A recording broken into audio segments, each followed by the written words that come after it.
everyone says smartphone design has got pretty boring lately, and I definitely agree with that. It seems like every new release is just another glass or plastic slab, indistinguishable from the last. Take the iPhone 12 Pro and 15 Pro or the Galaxy S22 Ultra and S24 Ultra for instance. If you're not a tech enthusiast, you'd be hard-pressed to tell them apart at a glance.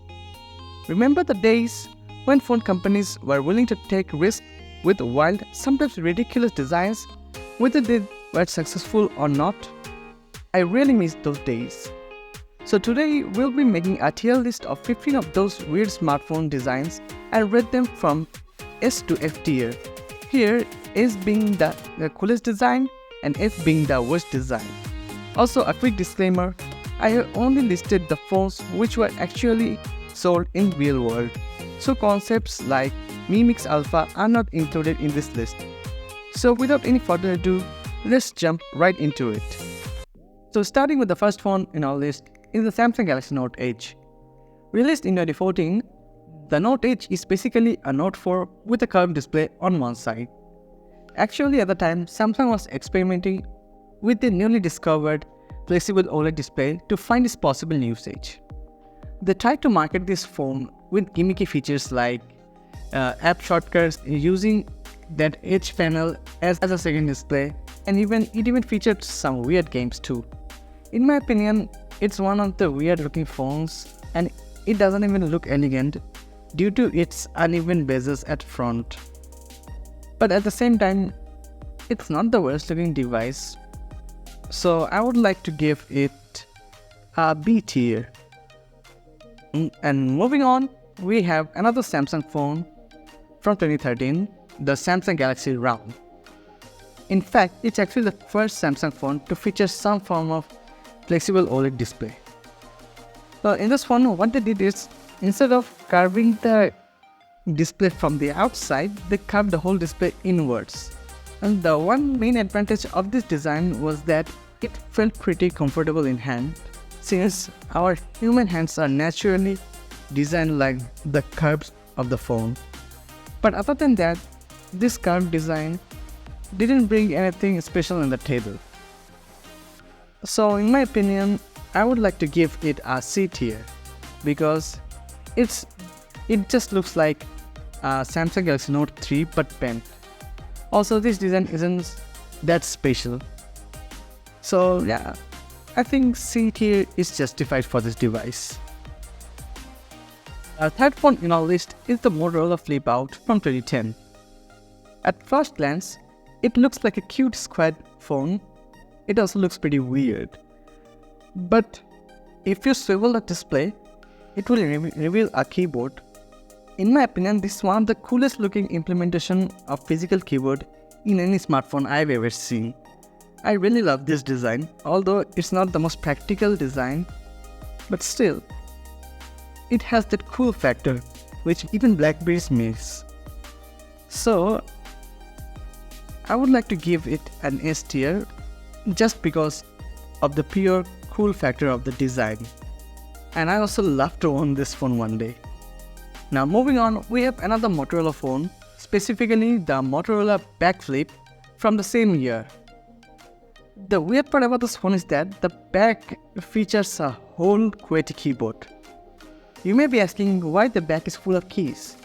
Because this phone flips outwards. So whenever you open the phone, the screen of the phone rotates, and thus the horizontal keyboard layout makes sense. In my opinion, I don't like this design because it ruins the back of the phone. At the same time, in hand, it doesn't feel that great. You feel like you will be pressing the key all the time. And I also think it's also one of the worst implementation of keyboard in any smartphone. So I would like to give it an F tier. Yes, the first F tier of this list. Because it simply is one of the worst design phones, in my opinion. Now, moving on, third phone in our list is the YotaPhone 2 from 2015. The weird part about this phone is that it features two displays. One at front, which is an LCD panel, and another at back, which is an e-ink display. The main purpose of giving e-ink display at the back is that it can make reading on phones easier on eyes, because reading books on an LCD panel for a long time can bring eye fatigue. Also, it can act as a notification panel so that you don't always have to turn on the more power hungry LCD panel to see your notifications, which is a good measure for saving battery on your phone. I actually love this concept because it at least gives an option for an ink display at the back for reading books, since LCD displays are both power hungry and not good for eyes. Also, at the same time, ink displays are not that good for regular usage due to its high refresh rate. So, judging all the aspects in mind, I would give it an A tier. Now, next up, we have a Japanese smartphone. Released in 2014, the Sharp Aquos Crystal was actually the first bezel-less smartphone in the world. And even after 10 years, it doesn't look that bad because the bezels at the three sides are pretty symmetrical. Yes, granted, it has a big chin because they had to put camera somewhere, so they choose the bottom panel to put the camera. Also, the earpiece was actually hidden under the display, so whenever you pick up a call, the whole display will act as the earpiece. It was possible due to piezoelectric technology. In my opinion, the technology was pretty advanced for the time. Also, the phone looks pretty cool in my opinion, so I would like to give it an S tier due to its look and the impact it created on future smartphones. Next up, we have LG Wing, LG's last flagship smartphone. Well, the weird part about this phone is that at first glance, this phone might look normal, but if you swivel the display, it reveals another small display which can be used for various purposes, like multitasking. For example, the topper portion of the display can be used for watching YouTube videos. At the same time, you can chat at the bottom display. They also showed some demo of games where the main display is used for gaming and the small display is used for the maps. But in my opinion, this wasn't the most practical design. Yes, it's weird, but the secondary display was too small to be good for practical usage. So I would like to give it an B tier because it's certainly not the worst design. Oh, by the way, did I mention it also featured a pop-up camera? It's not just LG Wing. LG also made various other weird phones, which I made a video on a few years back. You can check it out on the cards above. RIP LG, I really miss them. Now moving on, we have a gaming phone in this list. It's also one of the recent phones on this list, the Lenovo Legion Duel 2 from 2021. The weird part about this phone is that it was meant to be used as landscape. Like, if you look at the camera bump at the back, the camera is placed horizontally. Even the pop-up camera is also placed horizontally. It's because games like PUBG are meant to be played horizontal, so they try to push the gamer aspect with this orientation. This phone also featured two USB-C ports for faster charging. As much as weird this phone is, it's actually, in my opinion, looks like a true gaming phone. It just missed one thing. A gamepad on both sides could make this phone feel complete. Since it misses a gamepad, so I would like to give it an A tier. Now moving on, we have a BlackBerry phone in this list. Specifically the BlackBerry Passport from 2014. And at first glance, I have to say, it's one of the worst looking phone I've ever seen because it's really wide. They tried to mimic a Passport with this phone, but yeah, it doesn't look that comfortable. it wasn't also comfortable to hold for long usage. Oh, by the way, this phone actually featured BlackBerry OS 10, the last version of BlackBerry OS. Uh, Personally, I never liked the design. Yes, it has wider keyboard, but the keyboard is still small. So I would like to give it an F tier because it's simply one of the worst designed phones I have ever seen. Next up, we have a camera phone from 2013, specifically the Galaxy S4 Zoom. At first glance, it might look normal from the front, but if you turn on the phone, it has a massive camera bump. The camera bump was there for a reason because this phone featured a 10x optical zoom, which is actually mechanical, unlike modern phones where there are separate cameras for optical zoom. And this optical zoom actually provides a really good picture quality. Also, this phone had a bump at the bottom which acts as a grip for taking photos. It also even featured a dedicated shutter button, which I actually like. This actually looks like a real camera phone, unlike many modern phones which claim to be camera phones. So due to its functionality, this weird design actually makes a lot of sense. So I would like to give it an A tier. Next up, we also have another phone called the Pro Truly Darling from 2017. This phone features a weird looking huge forehead. That forehead was there for a reason because that forehead featured a 360 camera.